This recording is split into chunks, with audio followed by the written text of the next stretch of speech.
Hey crypto traders, we've got max fear out there as over-leveraged, overconfident longs get liquidated. There's no time to get dressed. There's a lot going on. Some big time bounce plays, some big wins for bears.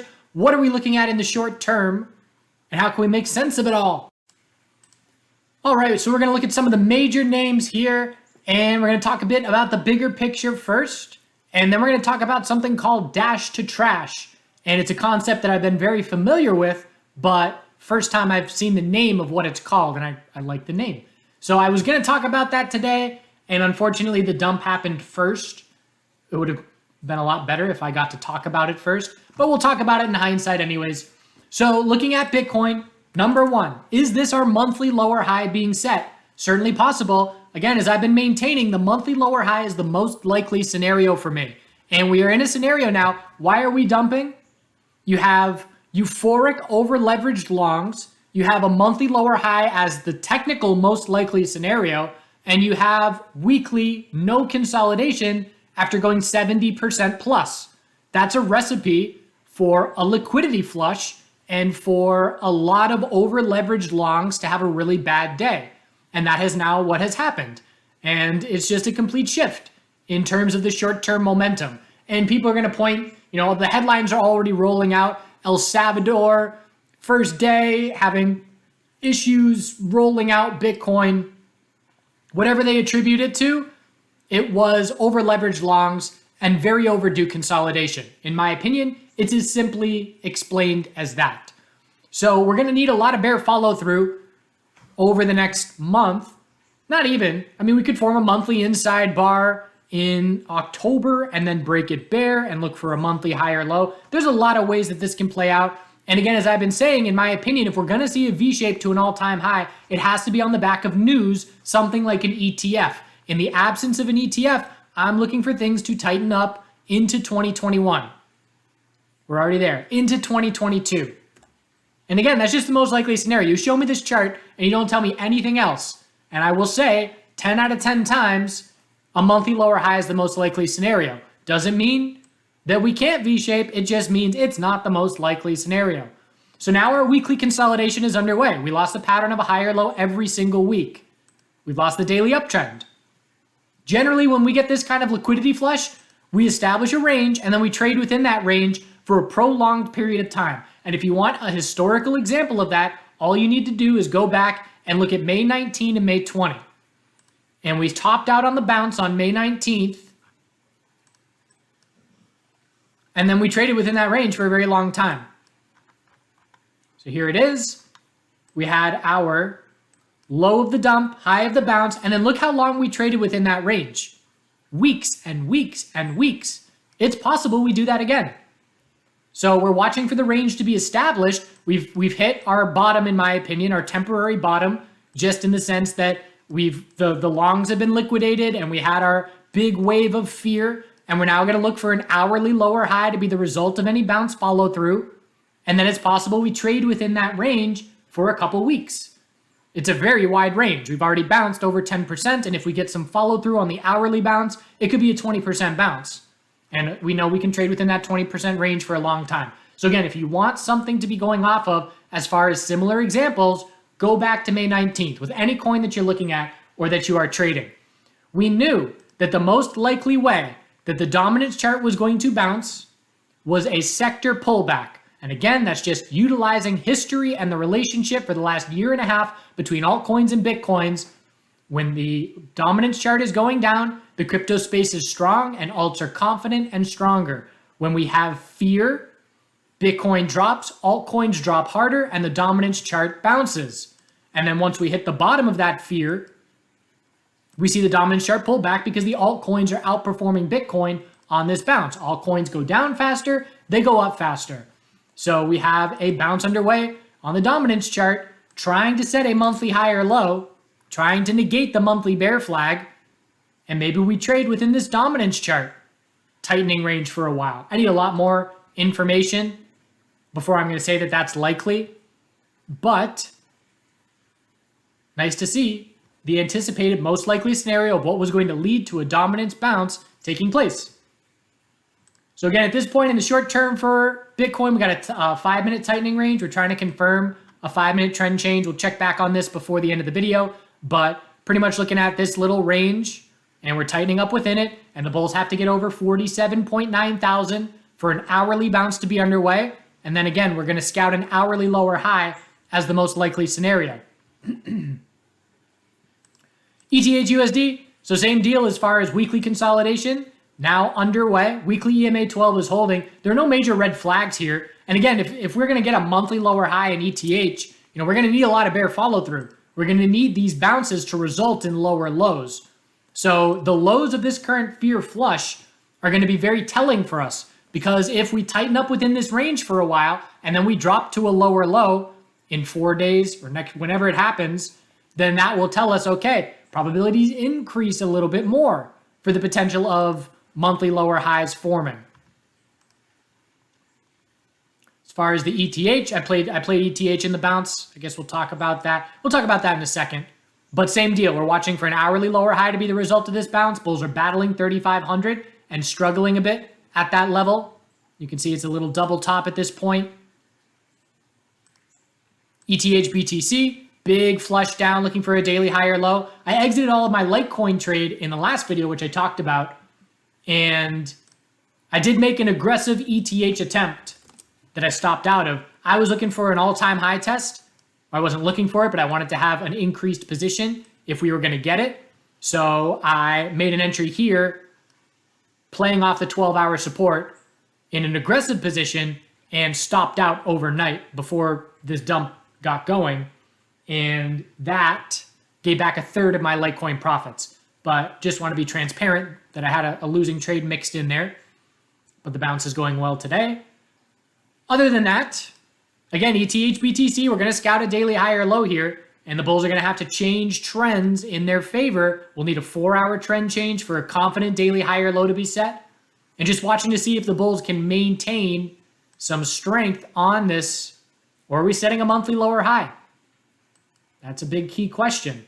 It's going to be very telling the next month of trading now that we have this big shakeup. It's just a shaken up snow globe, and now we watch where all the flakes settle for information. As far as some other altcoins, Sol USDT has been a lead bull. Look at that bounce right back up to test the all-time high. Again, the stronger bulls having more impressive bounces. Look at that drop to bounce. Gotta love crypto. Good Lord. In less than 2 hours, we drop 30%, flush out anyone that's leveraged, and we bounce 50%. That's absolute insanity. That's why you want to have cash ready. So again, I have been very patient. I have had a position that I'm willing to sit through weekly consolidation in, and I'm not adding to that position until 4-hour oversold conditions. Well, here we are in 4-hour oversold conditions. And again, I am cash a lot of the time waiting for days like this, just like I was cash. And again, I miss the last move to the upside. I miss the last move to the Bitcoin all-time highs, but I'm all cash for the massive dumps. And on ETH and Bitcoin, I scaled out a bit of my swing position before the top of this most recent move, but then I've got all the cash for this bounce. And I utilized 80% of that cash on this bounce. So first I want to talk about Dash to Trash. So Dash to Trash, generally we see a pattern where Litecoin, Dogecoin, and these weakest of the weak altcoins run, and then that's it. That marks the top. And so I've known that this has been something that's played out multiple times, but I didn't know it was called Dash to Trash. And you can Google Dash to Trash, and it says the same thing. It's talking about stocks, but it says, the weakest names get pumped last in a bull market, and they get overvalued, and then that marks a temporary top. So just going back on Twitter, and I have nothing negative to say about this individual. I don't know really anything about them, but whenever I come across something on Twitter that I think is going to hurt people, the first thing I do is look how many followers they have. And then if it's enough followers that a lot of people are going to see it, then I chime in. So he said, even if the crappiest of the crappy coins are going to new highs, this market is bound to make an extreme move to the upside, period. And I read that and I say that is exactly the opposite of what history has shown us. So I suggest backtesting some historical examples of what happens after the laggards of the laggards run. Google Dash to Trash, If you remember the last time in early May, Litecoin and Doge were the laggard runners, and their tops marked the Bitcoin weekly consolidation or the weekly lower high before a 50% drop and multiple months of consolidation. Litecoin and Dogecoin marked the top of the cryptocurrency space. Bitcoin had been consolidating for weeks off of its all-time high, while Litecoin and Dogecoin were running to all-time highs. They topped out, the entire sector pulled back. So, unfortunately, only 6, 9, and 11 people saw this, but Litecoin running was just a little red flag. Hey, monthly lower high, most likely. No weekly consolidation in 7 weeks. Euphoria creeping up significantly. All of these things are telling us to be cautious rather than be aggressive, as far as we know how over-leveraged longs get treated in cryptocurrency. They get smacked down. So, and here was just one more note from yesterday. Is LTC marking the start of weekly consolidation with this pump? Time will tell. Well, we didn't have to wait very long. Yes, it did. The Litecoin bull move up, which I traded at the end of last week, marked weekly consolidation beginning. Not exactly, but you get the idea. Dash to trash. Like that name. All right, so how did I play the bounce? So the bounce I was just watching Bitcoin, and at 10:42, I posted in the chat room, I'm not being aggressive. I'm waiting for 4-hour oversold conditions. Bitcoin is not oversold. So you have to determine, are you aggressive or conservative? Aggressive bulls are scaling in. I am conservative. I'm not scaling in. So that's what I said right here. Then we see a flush down. I say, okay, now I'm interested. Now we're getting extreme. And then right here on this big drop is when I started scaling into Ethereum. And I must admit, I was not fully ready in the sense that I'm on my new computer and I'm trading crypto on my old computer. That's where everything's set up. And so I had to go and run and get that laptop, and then the mouse wasn't working for it. So I was using the little pad in the middle, and I reached a point where I said, okay, this is not ideal conditions, but this is an opportunity that I don't want to pass up. So I'm just going to buy market orders on the way down, and I'm going to fully accept that I'm going to pay a lot of fees, but I know that the bounce, when it gets going, will make it worthwhile. So rather than trying to be finicky and position with where I'm posting my bids and things like that, I would just enter, and I just chose to do a dollar amount. Same dollar amount 5 times was the max I was willing to go, and that would have been all my account. And I filled 4 of them. And again, I never want to fill all of them because I want to have some control on the trade. I want to have some ammo. I would have if we saw another leg down, but I got my first fill, I believe, probably, we're looking at Bitcoin. So my first fill on Ethereum, and again, I was staring at Bitcoin. I wasn't even looking at the Ethereum chart. I know Ethereum's dumping. I know ETH BTC is dumping. I know it's very likely to bounce harder than Bitcoin when it does get bouncing, but Bitcoin's going to dictate when we start to bounce. So I started scaling in. I made my first entry on this drop and about 3,400, low 3,400s. So that's 1 out of 5. And these are not even sizes because, again, every leg that we drop down, I'm using the same dollar amount and I'm market buying. And so I'm just watching these 1-minute candles. Big drop. Okay, I'm in second. I'm in a third position. I'm in a fourth position. And I saved my last order for a break of 3,000, which we never got.